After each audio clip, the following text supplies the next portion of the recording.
You think that that is alive only in 1859.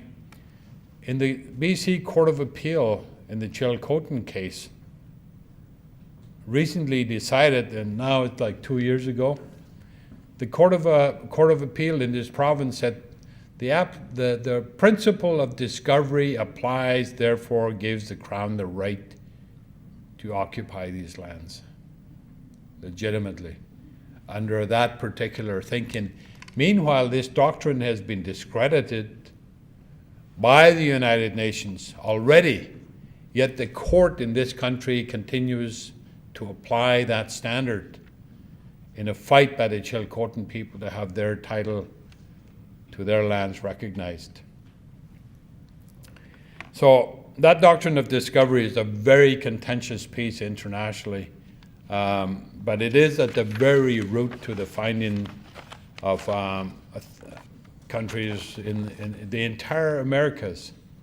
In Africa, that doctrine was applied in a different way, of course, but the same principle applied. So even Italy, for heaven's sakes, had a colony in Africa.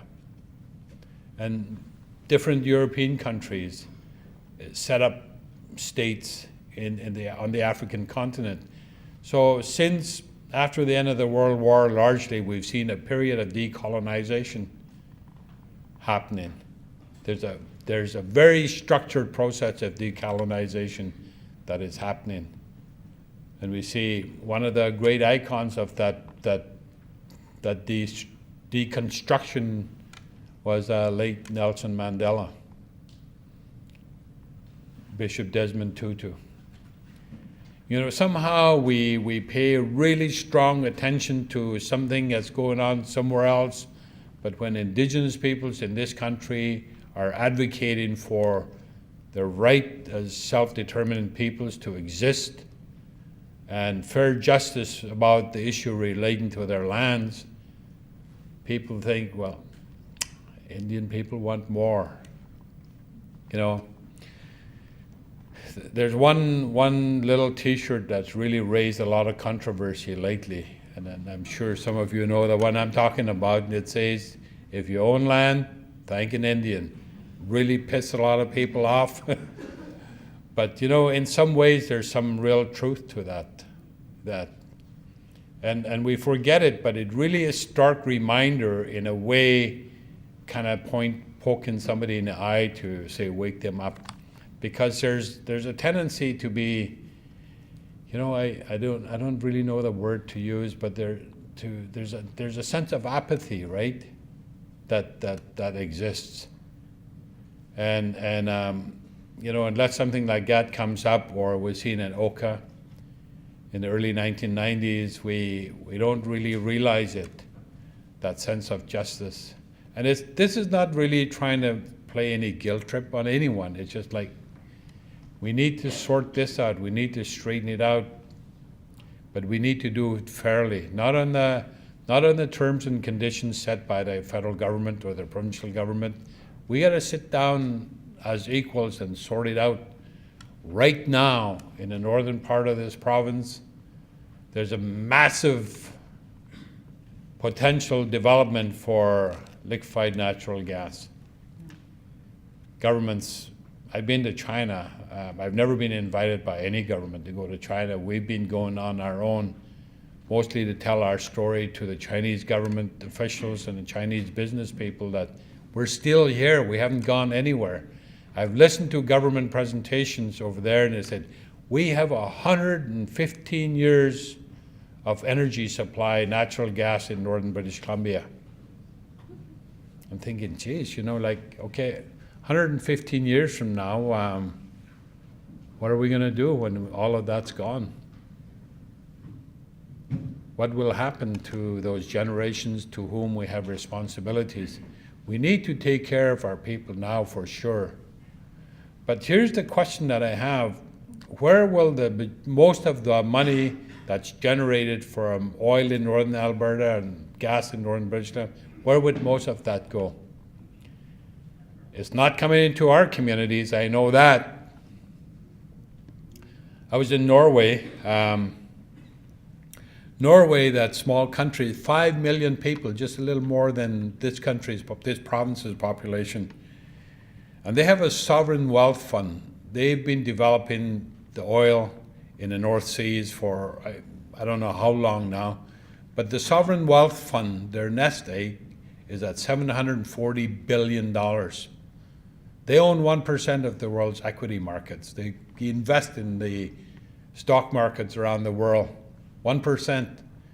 And they are allowed only to take 4% of whatever the money they generate to use for their social services in Norway. That little tiny country is $740 billion.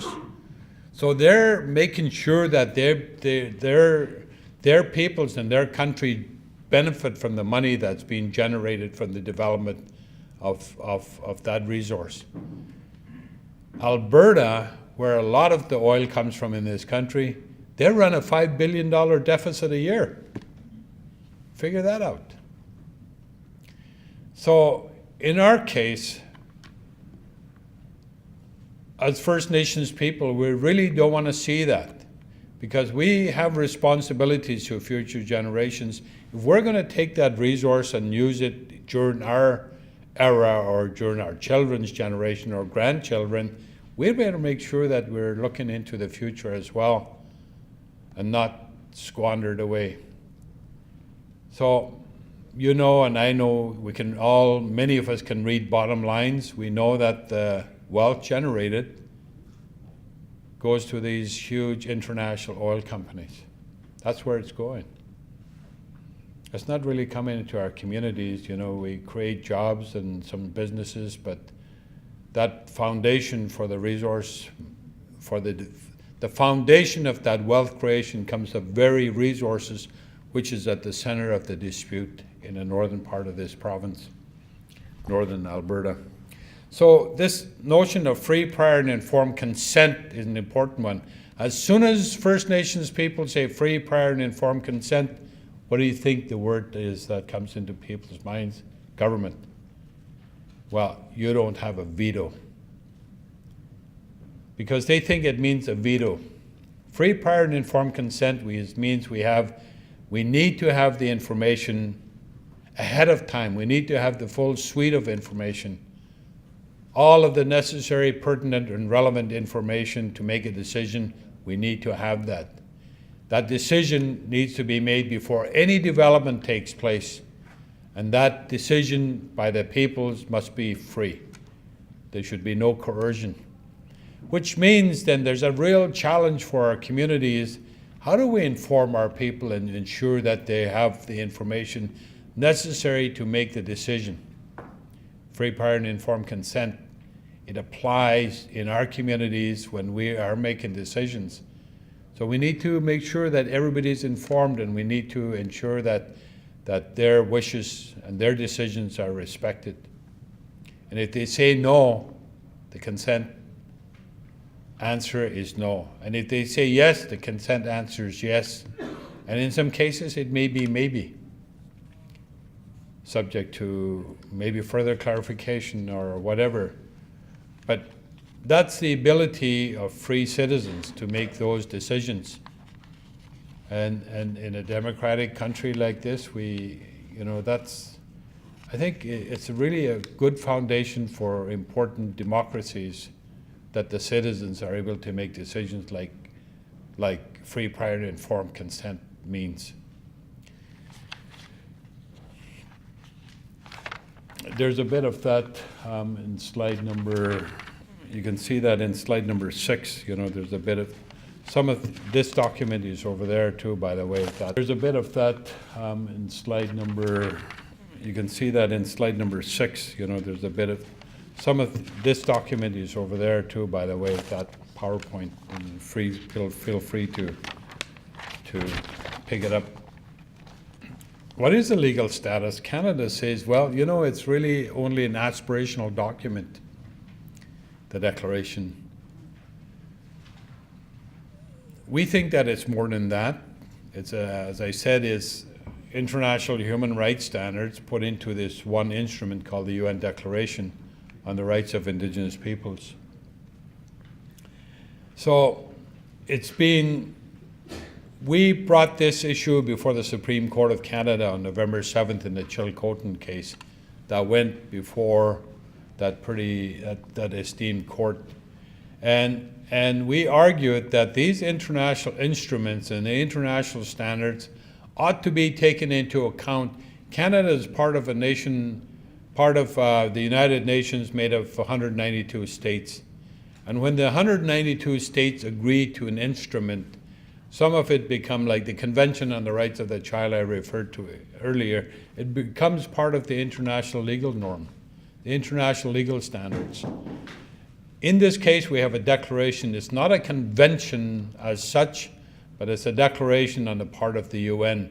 What we've argued before the Supreme Court of Canada, supported by other court decisions, is that this instrument and other international conventions should help the court in this country determine the nature of what Section 35 says, that the existing and Aboriginal and treaty rights of the Aboriginal peoples of Canada are hereby recognized and affirmed. Those are the 17 words in Section 35(1) of the Canada's 1982 Constitution. How do you explain what it means? And we ran into this unfortunate situation that the Canadian government and the provincial government here, that Section 35 really means nothing, that it's an empty promise, and the only time you can say that it means anything is if you go to the courts to prove rights exist, like the Nuu-chah-nulth did this, as I referred to them. And the court says that otherwise it's an empty provision. So we've had this situation where we've had to go to the courts to have the ability to hunt deer to feed our families, the ability to hunt, to fish, to provide food for our people in the houses, the right for food, social and ceremonial purposes. We've had to go to the Supreme Court of Canada in order to cut trees, to cut wood, firewood, to heat our homes.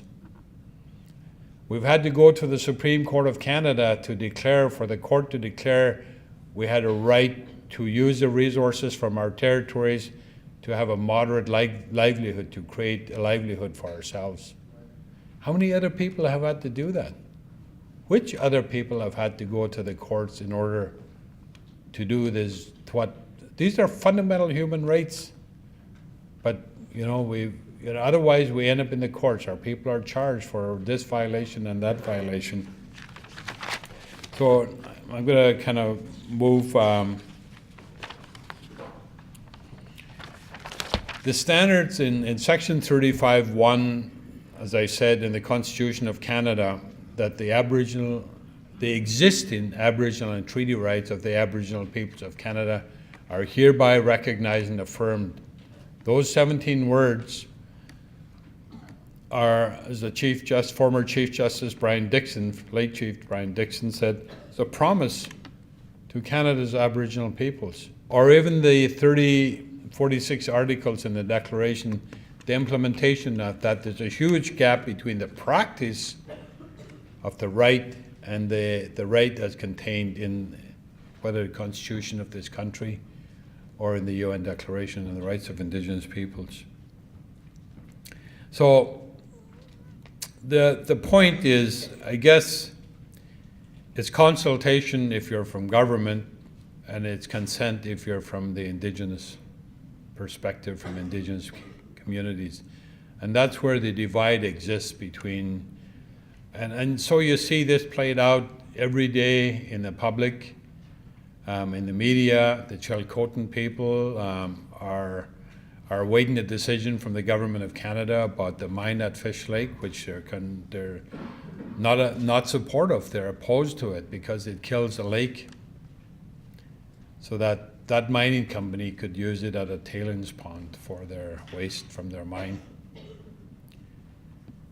Or Enbridge, for example, which has run into a lot of opposition in this province from First Nations communities, but not just First Nations communities, non-Aboriginal communities, cities and towns in the northern part, a lot of non-governmental organizations, environmental groups stand in solidarity against what is potentially a very devastating exercise on the part of corporate entities supported by government to build a very contentious oil pipeline.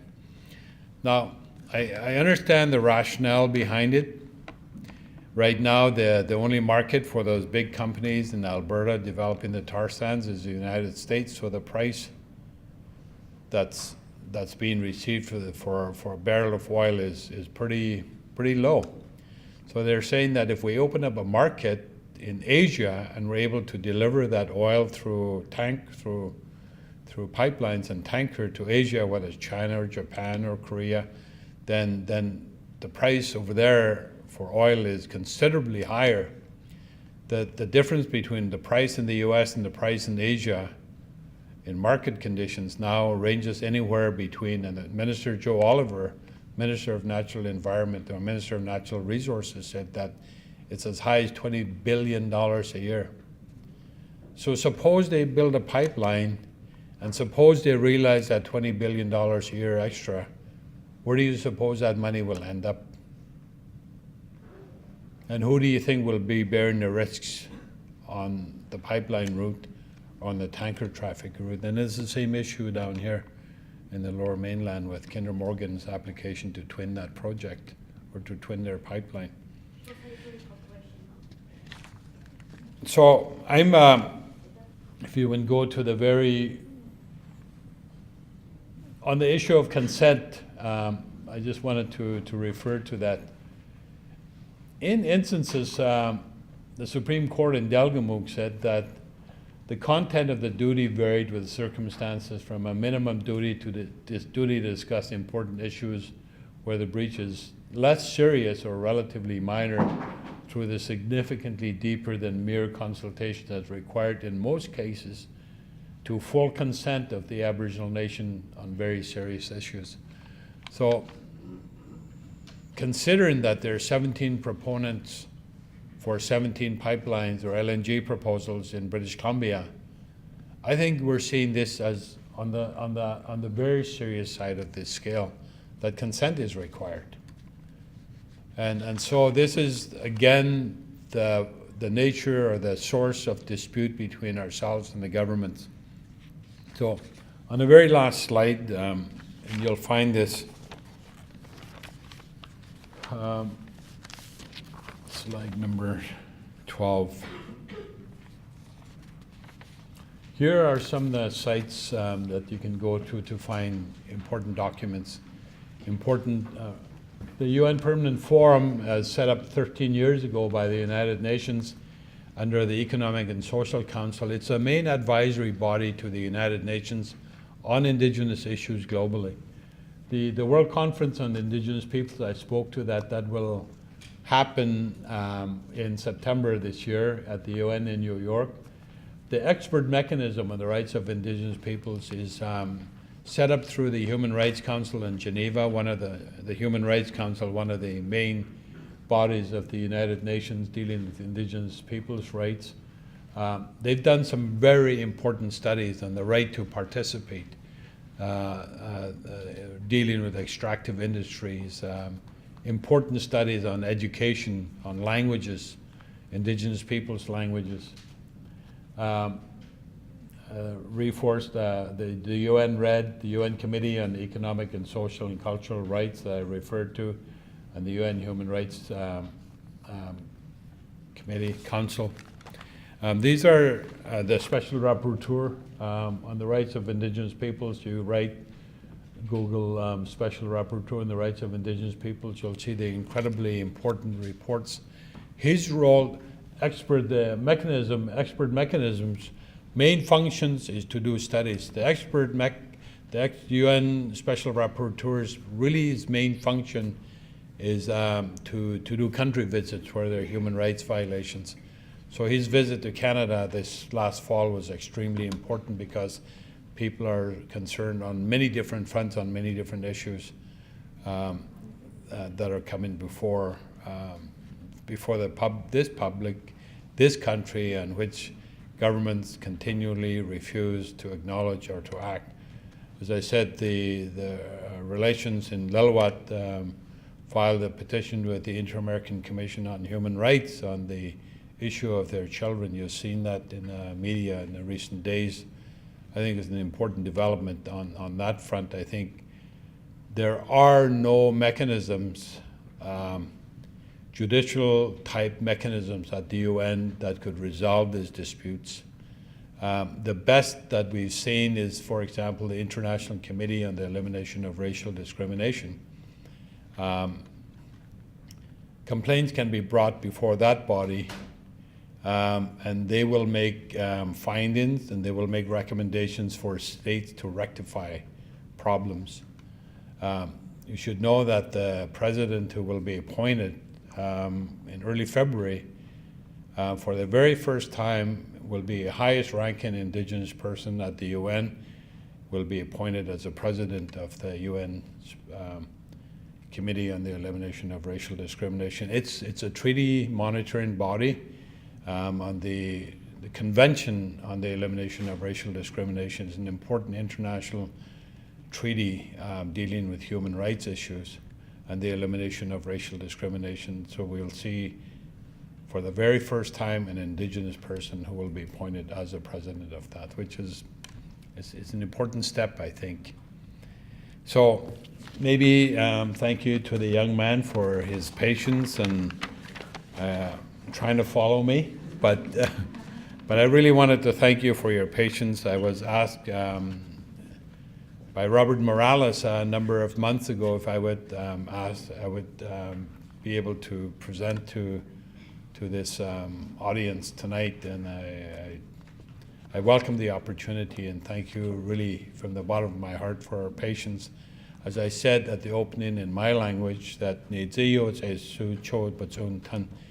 as we speak about the issues of our people, we always make sure that we hold them deep in our hearts, and that's sort of like a prayer that our people have when we have these discussions. So thank you so much.